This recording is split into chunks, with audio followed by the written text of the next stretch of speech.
You click on a live stream debate, politics, religion, whatever, and within minutes, it's chaos. What starts as a discussion quickly turns into a shouting match, with voices overlapping and tempers flaring. It's almost impossible to follow the original topic as the conversation unravels. Yelling, insults, chat spamming emotes, no one's listening, everyone's performing. The chat explodes with memes and inside jokes, fueling the fire and making it even harder for anyone to be heard. These streams could be places for real conversation, but they're more like digital coliseums. The audience isn't just watching, they're cheering, booing, and demanding more drama, turning the debate into a spectacle. The goal isn't truth, it's who can land the most savage dunk for the crowd. Every clever insult or dramatic moment gets instant feedback from viewers, pushing participants to go even further. Unlike old-school, moderated debates, live streams are unfiltered and interactive, with hosts juggling guests in a wild chat. There's little time for thoughtful responses, everything is happening in real time, and the pressure to keep things entertaining is constant. The pressure is huge. Hosts manage a show, guests chase exposure, and the audience wants drama. Everyone's incentives are misaligned, making genuine dialogue almost impossible. High-stakes topics, politics, religion, hit our identities hard, making people defensive and less likely to admit mistakes. The higher the stakes, the more personal it feels, and the harder it is to back down. The structure rewards conflict, not resolution. The more heated the argument, the more attention it gets, so there's little incentive to find common ground. Calm, respectful talk rarely goes viral. Explosive moments do. Clips of dramatic confrontations rack up views, while thoughtful exchanges are ignored. Platforms thrive on drama, so the stage is set for spectacle over substance. Algorithms push the most outrageous moments, encouraging creators to chase controversy. That's why these debates so often spiral into a mess, performance wins, and everyone loses. The original purpose of debate, understanding and learning, gets lost in the noise. The result? A spectacle that entertains, but rarely enlightens. In the end, we're left with viral moments, but not much real understanding. Watch enough debates and you'll spot the same tricks. Bad faith moves designed to derail, not discuss. Some debaters aren't seeking truth. They want to make you look bad or create a viral moment. Tactics like the Gish Gallop, rapid-fire questions and half-truths, overwhelm opponents, making real answers impossible. If you can't respond to everything, you look weak. If you try, you get bogged down. Others burn bridges on purpose, causing drama for a dramatic exit and martyr status with their fans. These moves poison conversation, making honest dialogue impossible. Watch for constant interruptions, dodged questions, and misrepresentations. Classic signs of bad faith. They're not playing chess, they're flipping the board. Spotting these tactics is the first step to not falling for them. Online, attention is currency. Clout is everything. Some guests join debates not to discuss ideas, but to siphon viewers and boost their own brand. They're clout chasers, willing to say anything outrageous for a viral moment. Reasonable arguments get ignored, wild accusations get clipped and shared everywhere. These guests plug their socials, drop rehearsed zingers, and treat the host as a stepping stone. The debate becomes a stage for performance, not discussion. This rewards the loudest, not the smartest, and teaches others to follow suit. The result? A race to the bottom, where drama trumps substance. When clout is the only goal, honesty and nuance disappear. The audience is left with empty spectacle, not real debate. Enter the giggle shield. A guest makes a serious accusation, but laughs as they say it. The laugh blurs the line. Is it a joke or a real attack? If the host gets defensive, they look thin-skinned. If they ignore it, it seems like an admission. The accuser gets to plant doubt without evidence, hiding behind humor. Clips spread. Host laughs when accused. The damage is done. The giggle shield is a manipulative move, letting someone attack without accountability.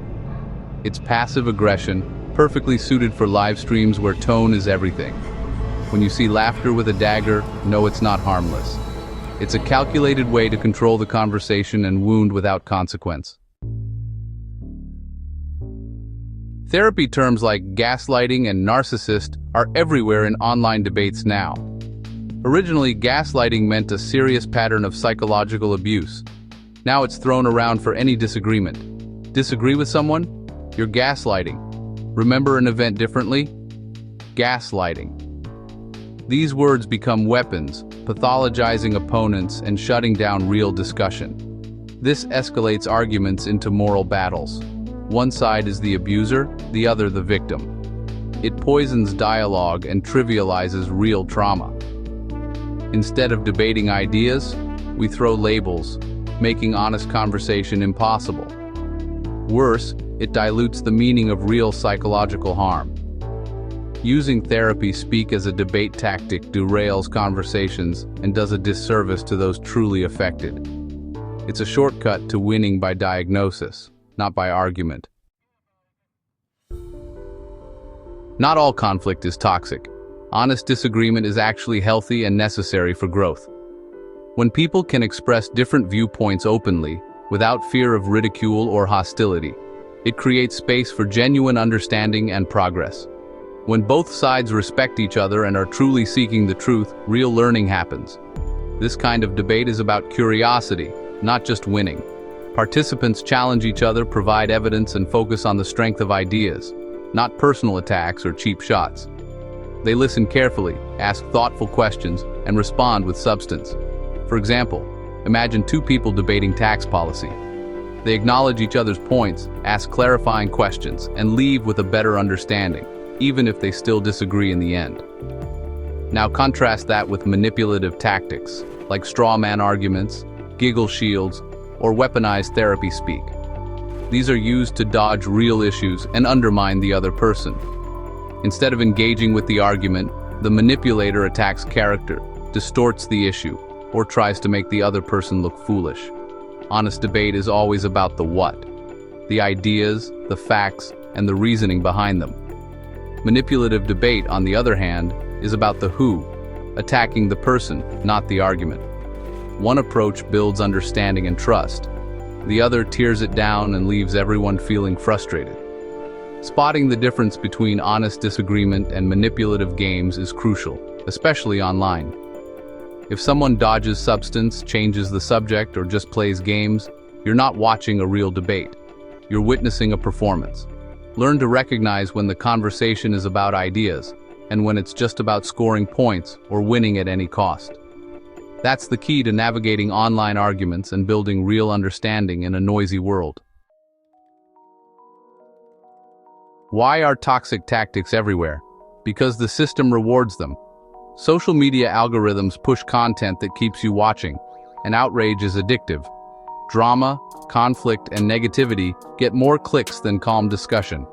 The more engagement, the more the algorithm promotes it. This creates a feedback loop. Toxic behavior gets attention, so more people act toxic. Clout chasers know this and manufacture drama for algorithmic promotion. Hosts become props in the game for views and subscribers. The cycle normalizes toxicity and audiences expect it. Until we change our habits, or platforms change their incentives, the loudest, most extreme voices will keep winning. It's not a conspiracy, just the logic of engagement. When debates go off the rails, it's easy to blame one person. But the real problem is bigger. A system and culture that rewards toxic tactics. These behaviors work because they fit the incentives of the online attention economy. Outrage and drama are celebrated, not bridge building or nuance. The audience plays a role too, spamming, clipping, and sharing the wildest moments. We all reinforce the gladiator arena atmosphere. Blaming individuals misses the point. The system produces these outcomes. To fix it, we need to recognize the patterns and ask, what about our online spaces makes this so common? Are we doomed to endless toxic debates, where shouting matches and personal attacks drown out real ideas? It can feel that way, especially online, where outrage often gets the most attention. But the truth is, we're not powerless if we learn to spot the game being played beneath the surface. Recognizing manipulative tactics, like straw manning, dogpiling, or derailing, makes you an informed observer, not just a passive victim of the spectacle. Hosts and moderators have real power. They can foster healthier environments by being selective with guests, setting clear boundaries, and shutting down bad faith in real time. Call out the giggle shield, demand evidence for bold claims, and refuse to platform clout chasers who thrive on chaos instead of conversation. For audiences, your attention is powerful. It shapes the algorithm, so reward thoughtful content, not just the loudest or most outrageous voices. Ask yourself, is this viral clip a real debate, or just empty drama designed to provoke reactions? Share and discuss content that challenges you, not just what entertains. Support creators who value honest, sometimes messy conversation. Demand substance over spectacle, and encourage those who prioritize truth and understanding. The goal isn't to eliminate disagreement, but to make it productive, where people can disagree without dehumanizing each other. We need spaces for challenging ideas, where tough questions are welcome, but tearing down people is not. Rebuilding a culture of honest debate takes everyone, hosts, guests, and viewers alike. Each of us has a role to play. By exposing toxicity, understanding the game, and choosing to engage thoughtfully, we can build a smarter, healthier digital public square, one conversation at a time.